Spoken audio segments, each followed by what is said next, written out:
नमस्कार स्वागत करुच्ची आज केतोटी मुख्य गुरुत्वपूर्ण खबर को आपण मानकु दर्शक बंधु एबे आमर हस्तगत होइतिबा प्रथम खबर रही अंगनवाड़ी को नहीं एक विशेष घोषणा कौन करछंती अर्थमंत्री जानिबा से संपर्क में से आपण निश्चित वीडियो को प्रथम शेष पर्यटन देखिए जब आप वीडियो भल लगे तो पाखे लाल बटन निश्चय सब्सक्राइब करेंगे पाखे आसुवा बेल आइकन बजाय देवे और ऊपर आसुवा ऑल नोटिफिकेशन क्लिक करके भूलिबेनि आपले एभली वीडियो सर्वप्रथम आपण निकट में पहुंच पार। तेज आसतु जाना आज प्रथम खबरटी अर्थमंत्री निर्मला सीतारमण आज तांकर अष्टम बजेट उपस्थापन कर समय मध्य से साधारण लोकंकु अनेक उपहार देते आयकर छाड़ ठारू आरंभ कर कृषक मानक विभिन्न योजना पर्यंत शिक्षा स्वास्थ्य और पर्यटन को प्रोत्साहित करने अनेक बड़ घोषणा कर बजेट रे युवपीढ़ी और उद्योगी मानक घोषणा कर बजेट रे महिला मानक एक उपहार दि जाउछि।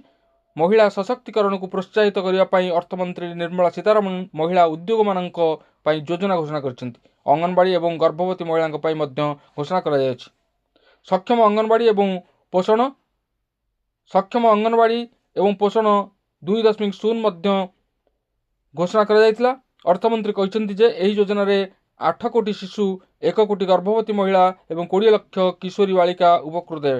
यह भारत सरकार एक योजना यार लक्ष्य शिशु किशोर गर्भवती महिला और स्तन्यपान करुवा माँ मान मध्य कुपोषण ह्रास करने यही योजना अधीन अंगनवाड़ी केन्द्र गुड़िक परिपूरक पुष्टिसार जोगाई दि जाए। भारत सरकार योजना मिशन शक्तिर एक अंश यही योजना अधीन अंगनवाड़ी केन्द्र माध्यम योग्य हिताधिकारी परिपूरक पुष्टिसार जोगाई दि जाए। यह व्यतीत अंगनवाड़ी केन्द्र गुड़िक आधुनिक सुविधा जोगाई दि जाए। परवर्ती खबर रही जितेबाला आम एटीएम विषय चिंता करूँ प्रथमे कथा जहाँ आम मुंडरे पशि थाए ताहा साधारणतः नगद टंका प्रत्याहार निश्चित भाव में यह एक एटीएम मूल उद्देश्य।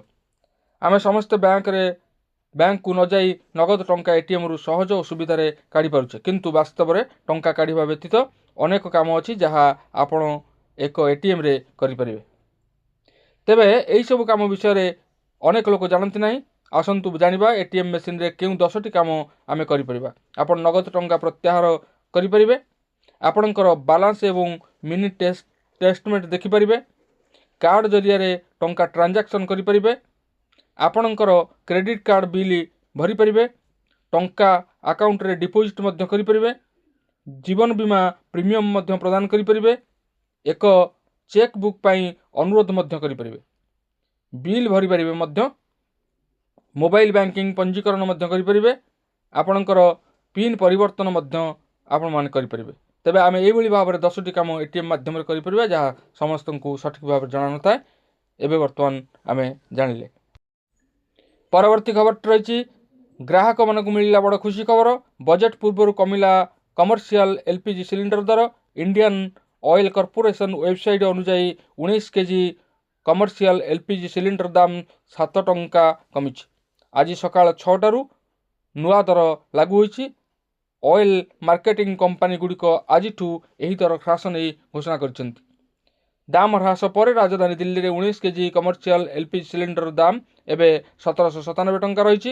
यह पूर्व सिलिंडर पिछा 1804 टंका थिला। नुआ दर लागू होगा पर कोलकातार कमर्शियल सिलिंडर पिछा 1907 टंका, मुंबई में 1749 टंका 50 पैसा, चेन्नई में 1959 टंका 50 पैसा रही। परवर्ती खबर रही केन्द्र बजेट 50 वर्ष पर राज्य को सुध मुक्त ऋण प्रदान। लोकसभा आगत कर बजेट 2025 उपस्थापन कर अर्थमंत्री निर्मला सीतारमण।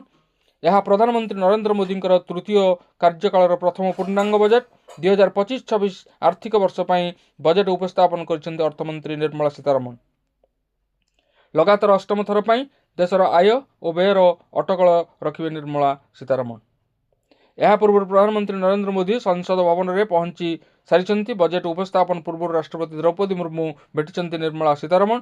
अर्थ राष्ट्रमंत्री पंकज चौधरी उपस्थित थे। सरकार आगे बड़ चैलेंज रही अभिवृद्धि को गति देवा सह वित्तीय नियंट कम करने, यह दरदाम वृद्धि को नियंत्रण करने, रोजगार वृद्धि करने और चाहिदा रे आसीथिबा ह्रास को ओलटाइबा को फोकस करी पारंती अर्थमंत्री सीतारमण। सेपरि प्रत्यक्ष और परोक्ष कर रिहाती ଦାବି ଉଠୁଛି। ସେଥିସହିତ ଫୋକସ୍ରେ ରହିଛି ବିଭିନ୍ନ 2025-26 ଆର୍ଥିକ ବଜେଟ୍ 10ଟି ଦିଗ ପ୍ରତି ବିଶେଷ ଧ୍ୟାନ ଦିଆଯାଇଛି। ଯୁବ ଚାଷୀ, ଗ୍ରାମୀଣ ମହିଳା ଓ ଛୋଟ ଛୋଟ ଚାଷୀଙ୍କ ଉପରେ ଏହି ବଜେଟ୍ରେ ଫୋକସ୍ କରାଯାଇଛି। ते प्रधानमंत्री धनधान्य योजना को राज्य सरकार सह मिसी चलाइबे केंद्र सरकार, जार फायदा 1.7 कोटी चाषी को मिल पार।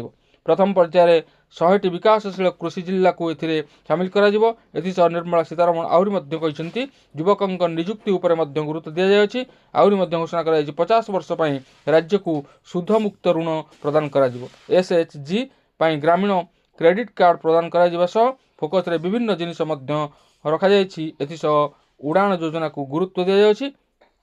पहाड़िया अंचल रे छोट छोट विमान बंदर और हेलिकॉप्टर निर्माण करा जिवो। परवर्ती खबरटी रही भुवनेश्वर ट्राफिक भिड़ ह्रास पर सरकार प्राय 7,000 कोटी टंकार योजना करिसेंती। जयदेव विहार रु नंदनकानन पर्यंत एक एलिवेटेड कॉरिडोर, पड़िया स्टेशन छकरू सुआंग मौजा पर्यंत दया वेस्ट केनाल रास्ता निर्माण, सुंदरपदारू जटणी रास्तार प्रशस्तीकरण तथा कल्पना छक म्यूजियम और शिशु भवन छकरे 3टी फ्लाई ओभर सहित यही छकरे एक अंडरपास निर्माण पर योजना रखा जायछि। सेहीपरि इंस्टीट्यूट ऑफ मैथमेटिक्स रु पथरगाड़िया उत्कल हॉस्पिटल रेल विहार दे एकाम्र कानन पर्यंत लेफ्ट पैरेलल रोड पर मध्य जारी होइछि।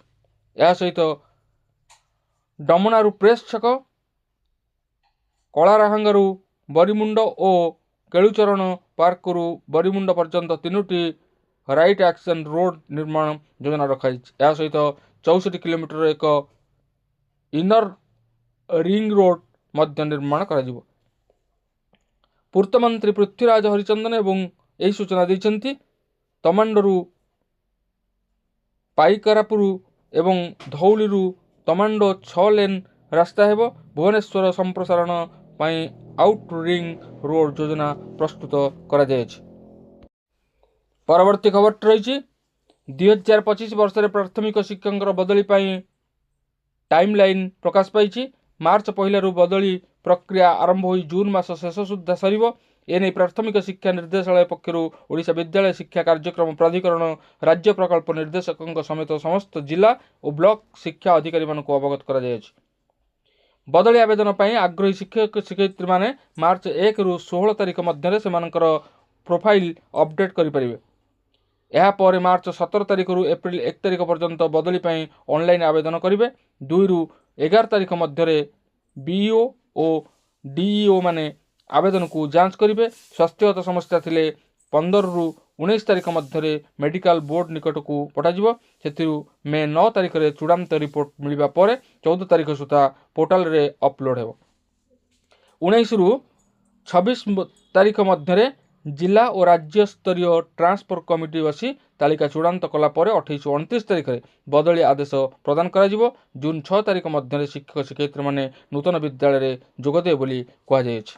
तेबे एथिला आजिर केतोटी गुरुत्वपूर्ण खबर। आज पुणी देखा आगामी भिडियो रे। रहुछि। धन्यवाद। नमस्कार।